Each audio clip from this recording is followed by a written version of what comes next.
como a gente consegue atuar naquela aparente descontinuidade que tem entre o Deus do Antigo Testamento, que é o Deus dos exércitos, que ordena o extermínio de povos, por exemplo, e a revelação de Deus em Cristo no Novo Testamento, que prega o amor, que prega a não violência. Eu sei que nós entendemos que é o mesmo Deus, ele não mudou, mas nós vemos na prática um ensino diferente, né? E aí a gente vai entender dispensações e tal, mas como a gente resolve isso? Ok. Elias, como entender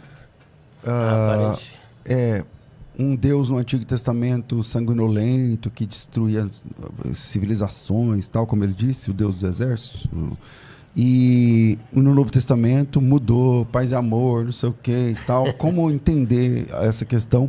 Eu me lembro que no final da década de 90, um pastor muito importante aqui no São Paulo entrou nesse caminho, escrevendo um livro chamado Jeová Falso Deus, não sei se você vai lembrar. Tem o pastor Araújo, né, que arrastou muita gente lá para Minas Gerais. Isso, acho que seguindo o Jeová Falso Deus é o da Igreja da Família. Isso lá do Marcião, como que era o cânon de Marcião.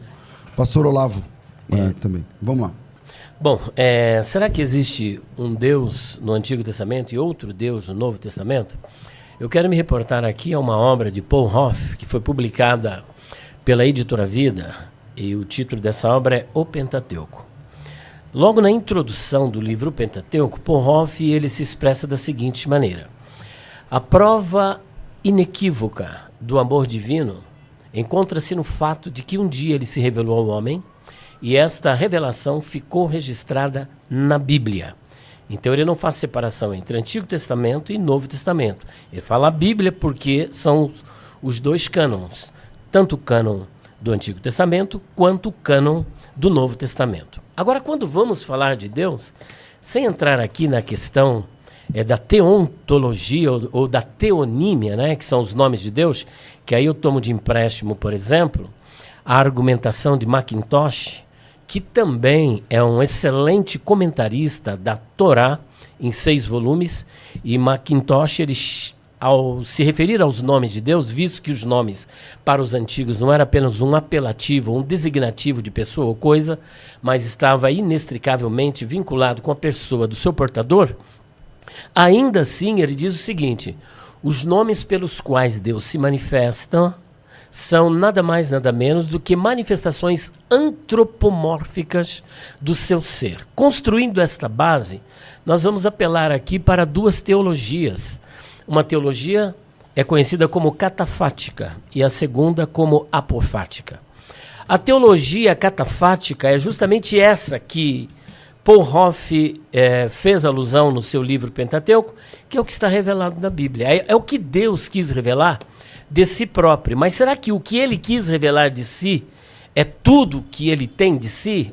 Ou existem coisas que são inescrutáveis, como Paulo, que esteve no terceiro céu e diz que ouviu palavras inefáveis? Eu acredito que aí nós entramos numa outra teologia chamada teologia apofática, que nós não conseguimos perscrutar e nem tampouco examinar. Ele é insondável? É insondável. Essa conversa, ele é insondável. Como é que ele fala tudo dele para alguém? Justo, é transcendente, é eterno. Atemporal. Então não há como nós acessarmos a essência de Deus. Isso fica um tanto enigmático para nós. Mas voltando ao X da questão, será que existem esses 2 deuses? Olha, o Deus que eu conheço, ele possui alguns atributos. E entre esses muitos atributos é graça. A gente costuma dizer assim, não, mas agora no período da graça. Não, graça sempre foi graça. Deus, quando vai atrás do casal lá no Éden, é a graça dele que foi buscar aquele casal. E, inclusive, eu tenho um estudo que eu faço em Gênesis capítulo 3, que não adianta colocar aqui, que eu apresento 6 manifestações da graça de Deus. Então, se o Deus do Antigo Testamento é um Deus mau... Já é em Adão, né? Já em Adão, essa graça já é revelada. Mas se nós saindo de Adão, nós vamos encontrar a universalidade da graça de Deus ao buscar Raabe a meretriz, que depois fica na linhagem messiânica, que faz parte da genealogia do próprio Senhor Jesus.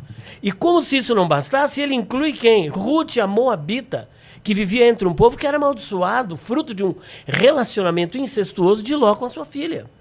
Então a gente vê Deus buscando o homem a todo tempo. Será que esse Deus mau busca o homem?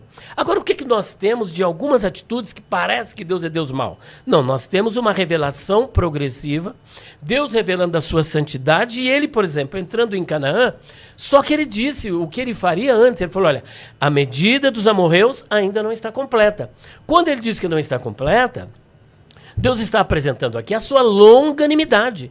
Porque Deus, antes do juízo, o que ele faz? Ele dá o aviso. Se a pessoa não ouviu o aviso, ele continua avisando várias vezes. Se ele quisesse, ele poderia ter destruído Nínive. Por que ele enviou Jonas? É o Deus da graça, buscando um homem ímpio, perverso, que não perdoava ninguém, e que Jonas, totalmente desprovido de graça e de misericórdia, estava ali aguardando a desgraça dos ninivitas.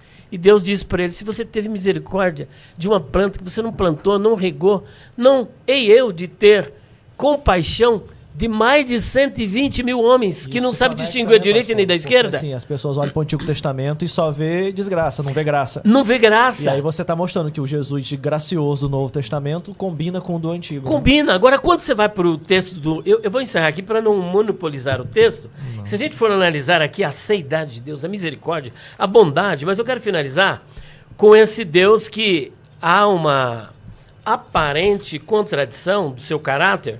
Mas olha só como que termina aqui o capítulo 10. Deixa eu ver, o capítulo 10.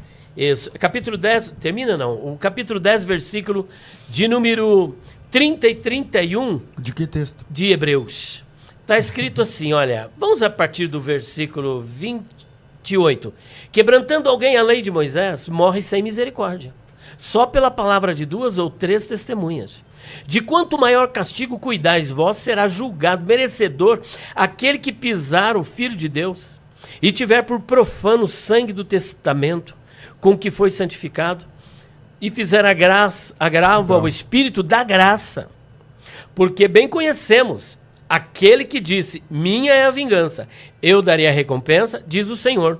E outra vez, o Senhor julgará o seu povo. Olha o 31. Horrenda coisa é cair nas mãos dos Deus vivos. O Deus do Novo Testamento, que vai mandar para o lago de fogo aqueles que amam o diabo, é o mesmo que lá em Daniel capítulo 12, versículo de número 2, diz que uns se levantarão para a vida e outros para a condenação eterna. Então é o mesmo Deus, o caráter final dele é imutável. Existe uma imutabilidade de Deus, Deus não muda.